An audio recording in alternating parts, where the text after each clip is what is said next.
अखण्डमण्डलाकारं व्याप्तं येन चराचरं तत्पदं दर्शितं येन तस्मै श्रीगुरवे नमः। तस्मै श्रीगुरवे नमः। तस्मै श्रीगुरवे नमः। प्रिय विद्यार्थियों, पिछली कक्षा में हमने अध्ययन किया कि अगर गुरु का पुत्र हमसे छोटा हो या समान वयस्क भी हो, समवयस्क हो, तो भी वह गुरुवत आदर योग्य है, गुरुवत सम्माननीय है, गुरुवत पूजनीय है। क्योंकि बड़ा पुत्र तो पूजनीय है ही, लेकिन गुरु का पुत्र अगर हमसे छोटा भी है और हमारे जैसा भी है और वह यज्ञ कर्म में दीक्षित है और वेद इत्यादि का अध्यापन करवा रहा है, तो वह भी गुरुवत सम्मान देने योग्य है। अब आगे क्या कह रहे हैं? उत्सादनम च गात्राणाम स्नापनोच्छिष्ट भोजने न कुर्यात् गुरुपुत्रस्य पादयो चावनेजनम। अब देखिए, गुरु का सम्मान के जैसा सम्मान गुरु के पुत्र के जैसा का भी करना चाहिए, किंतु गुरु के पुत्र के सम्मान के विषय में कुछ विषयों में निषेध है कि उनका क्या क्या नहीं करना चाहिए जो गुरु का करना चाहिए। अन्वय देखिए इसका। शिष्य गुरुपुत्रस्य गात्राणाम उत्सादनम स्नापनो छिष्ठ भोजने पादयो अवनेजनम च न कुर्यात्। शिष्य को गुरुपुत्र के गात्राणाम उत्सादनम, शरीर के अंगों का उत्सादन करना, उनको अभ्यंग करना, मर्दन करना, तेल लगाना इत्यादि, स्नापन, उनको स्नान करवाना, उच्छिष्ट भोजने, उनका जूठा भोजन करना, तथा पादयो अवनेजनम च, पैरों का धोना, प्रक्षालन करवाना, चरण प्रक्षालन करने का न कुर्यात्, नहीं करना चाहिए। इन चीजों का निषेध है। देखिए, शिष्य के लिए गुरु का शरीर का मर्दन करना अर्थात तेल इत्यादि से गुरुजी की मालिश करना तथा स्नान करवाना।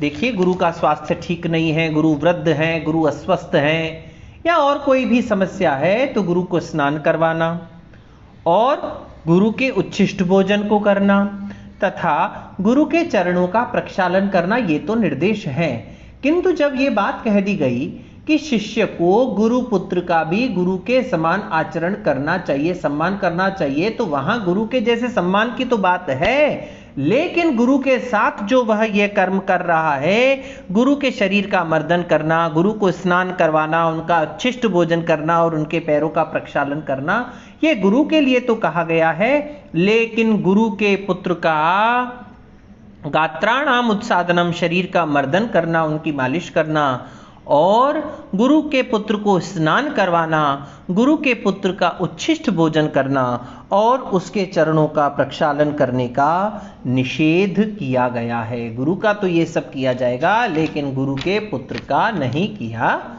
जाएगा। फिर क्या कह रहे हैं? गुरुवत प्रतिपूज्या स्यु सवर्णा गुरु योषितः असवर्णास्तु संपूज्या प्रत्युत्थानाभिवादने। क्या कह रहे हैं? गुरुवत प्रतिपूज्यास्यु, गुरु के समान। अब इसका अन्वय देखिए एक बार। सवर्णा गुरु योषितः गुरुवत प्रतिपूज्याः स्युः तु असवर्णाः प्रति उत्थानाभिवादने संपूज्याः। देखिए, गुरु की अगर सवर्ण पत्नी है, अर्थात जिस वर्ण के गुरु हैं उसी वर्ण की अगर पत्नी है, और गुरु की अगर पत्नी असवर्ण है अर्थात समान वर्ण वाली नहीं है, तो उसके प्रति हमारा कैसा आचरण, शिष्य का आचरण कैसा होगा, उसके विषय में निर्देश करते हुए कह रहे हैं सवर्णा गुरु योषितः।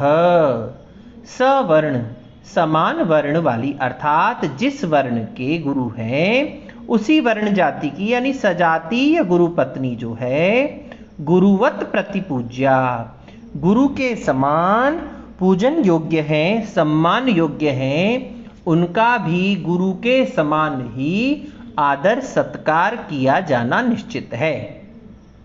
किंतु असवर्णाः, गुरु की असवर्ण पत्नी अर्थात गुरु जिस वर्ण के हैं दूसरी जो उनकी पत्नी है अगर वह असवर्ण है तो उसका गुरु के समान तो प्रतिपूजन नहीं होगा, सम्मान नहीं होगा, किंतु प्रत्युत्थानाभिवादने संपूज्या, वह खड़े होकर के अभिवादन करने के योग्य हैं, उनका सम्मान उस प्रकार से किया जाना चाहिए।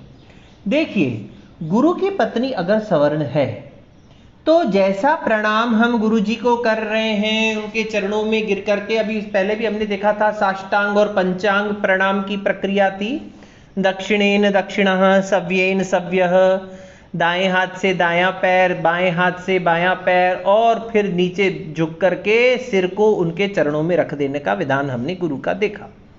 अगर गुरु की पत्नी सवर्ण है तो उनका भी पूजन, उनका भी अभिवादन, उनका सम्मान उसी प्रकार से किया जाएगा जिस प्रकार से गुरु का किया जाना है, अर्थात दाएं पैर से दाएं हाथ से दायां पैर, बाएं हाथ से बायां पैर करके और उनको प्रणाम किया जाएगा।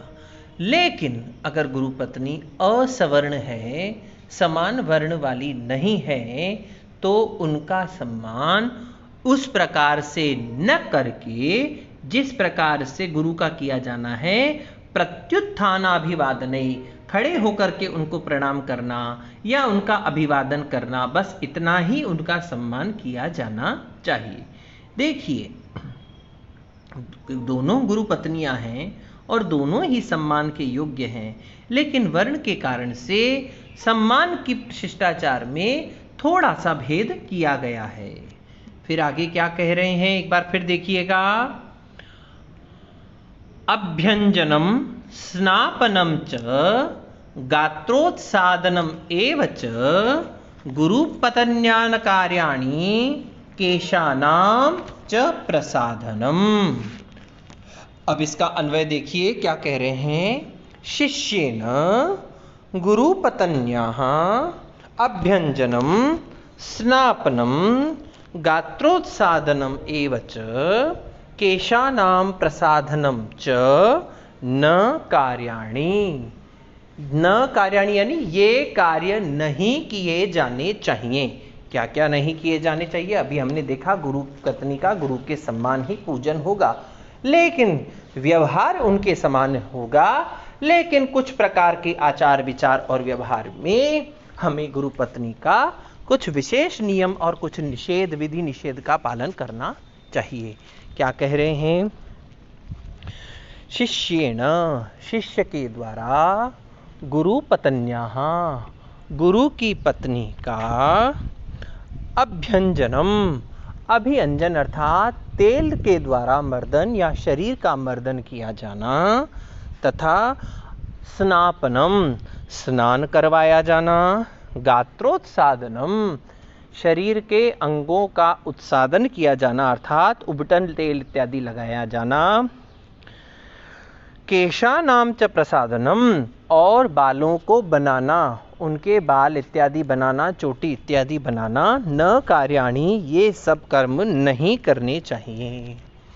शिष्येण, शिष्य के द्वारा, गुरु पत्नी के यानी अपनी गुरु माता का, अभ्यंजन, तेल के द्वारा मर्दन, तेल के द्वारा मालिश, और स्नापनम, उनको स्नान करवाना, और फिर क्या कह रहे हैं? गात्र उत्सादनम, शरीर को उत्सादित करना अर्थात मालिश इत्यादि करना या उबटन इत्यादि लगना, और केशानाम प्रसाधनम, और बालों का प्रसाधन, केशों का प्रसाधन, बालों को बनाना, उनकी चोटी इत्यादि करना, न कार्याणि, ये कर्म शिष्य को गुरु की पत्नी के नहीं करने चाहिए। यद्यपि गुरु माता सम्मान के योग्य है, उनकी प्रत्येक आज्ञा का पालन करना है, उनको प्रणाम करना है, उनके कहे अनुसार जंगल से लकड़ी काट के लाना है, समिधाओं के लिए लकड़ी, भोजन सामग्री एकत्रित करना है, भोजन बनवाने में हेल्प,